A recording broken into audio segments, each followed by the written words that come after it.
सुस्वागतम। आज मैं आपके लिए एमपी बोर्ड संस्कृत परीक्षा 2024 के लिए सेट ए तैयार करके लाई हूँ। तो चलिए सेट ए को हल करते हैं।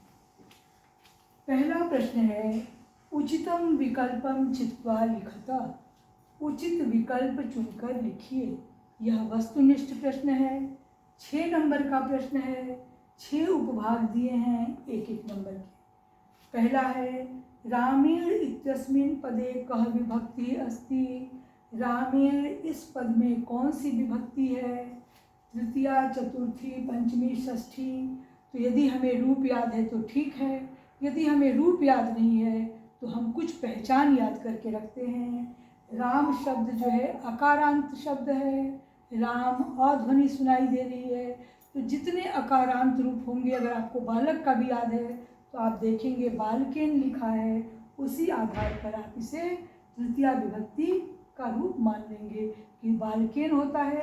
इसी तरह से यहाँ रामेण तृतीया विभक्ति का रूप है। लतया इति रूपम कस्य विभक्ते अस्ति। लतया यह रूप किस विभक्ति का रूप है? इसी तरह से लता शब्द आकारांत है, इसके अंत में आ ध्वनि सुनाई दे रही है।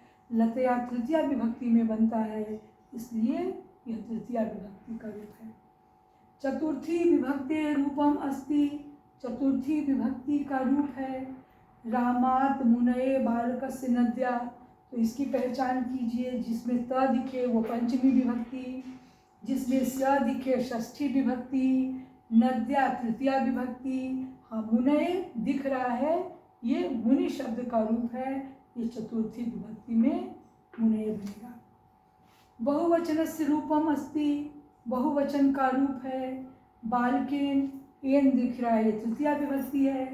त दिख रहा है, पंचमी विभक्ति है। बालकयो षष्ठी विभक्ति द्विवचन का रूप है। और बालका नाम, यह षष्ठी विभक्ति बहुवचन का रूप है। अद्य मम जन्मदिवसः अस्ति इत्यस्मिन् वाक्ये अव्ययम् अस्ति। इसमें अद्य अव्यय है कि मम अव्यय है, जन्म दिवस है, अस्ति है। इन चारों में से कौन सा अव्यय है? तो अव्यय का रूप नहीं चलता है, इस अद्य का रूप नहीं चलता है।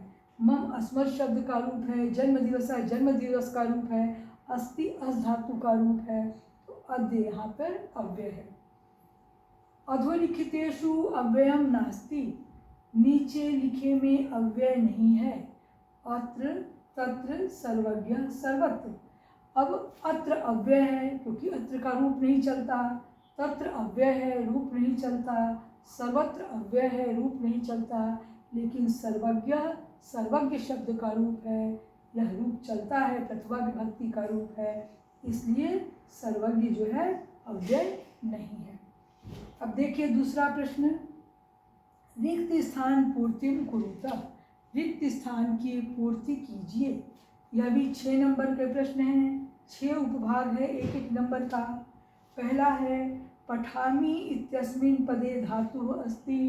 पठामि इस पद में धातु है। कौन सी धातु है? तो देखिए आपको शब्द दिए रहेंगे, आप यहाँ से देख लीजिए। यह पठ धातु है, धातु पठ हो गया। और वैसे भी अगर मान लीजिए आपको बिल्कुल कुछ नहीं आ रहा है तो आप यहाँ देखिए पठा दिख रहा है, तो यहाँ पठा दिख रहा है, यहाँ पठ दिख रहा है, तो धातु पठ लिख लीजिए। दूसरा, गमिष्यामि इत्यस्मिन् पदे लकारः अस्ति। गमिष्यामि इस पद में लकार है। अब देखिए यहाँ लिट लकारः लिख रहा है, बाकी में कहीं लकार नहीं लिखा, लिट लकार दिख रहा है, तो आप लिट लकार कर दीजिए। अवदत् इत्यस्मिन् पदे पुरुषः अस्ति। अवदत् इस पद में पुरुष है। तो देखिए यहाँ पर, इसमें देखिए कहीं पर भी पुरुष नहीं दिख रहा है, यहाँ पर प्रथम पुरुष लिखा हुआ है, तो आप प्रथम पुरुष लिख लीजिए। और अगर आपको रूप का पहचान है कि यहाँ पे हलंत लगता है प्रथम पुरुष एक वचन में, तो उसको देखकर तो लिखेंगे, लेकिन आप यहाँ से भी देख लीजिए प्रथम पुरुष का रूप है। लिखामा इत्यस्मिन् पदे वचनम अस्ति। लिखामा इस पद में वचन है। आप यहाँ देखिए कहाँ लिखामा दिख रहा है, यहाँ वचनम बहुवचनम का रूप है, तो यहाँ पर आप देखकर बहुवचनम लिख दीजिए। प्रदीप इत्यस्मिन् पदे उपसर्ग अस्ति। प्रदीप इस पद में उपसर्ग है। अब आप देखिए यहाँ पर क्या दिख रहा है, प्र दिख रहा है और शब्द में भी प्र आगे दिख रहा है, दीप के पहले प्र लगा है तो प्र उपसर्ग है। पराजय इत्यस्मिन् पदे उपसर्ग अस्ति, पराजय इस पद में उपसर्ग है। अब आप देखिए यहाँ पर परा लिख रहा है, यहाँ पर भी चेक कर लीजिए कि जय के पहले परा लगा हुआ है तो परा उपसर्ग है। तो मुझे विश्वास है कि आपके समझ में आ गया होगा। यदि आपको नहीं आया हो तो आप मुझे कमेंट बॉक्स में लिखकर पूछ सकते हैं। धन्यवाद।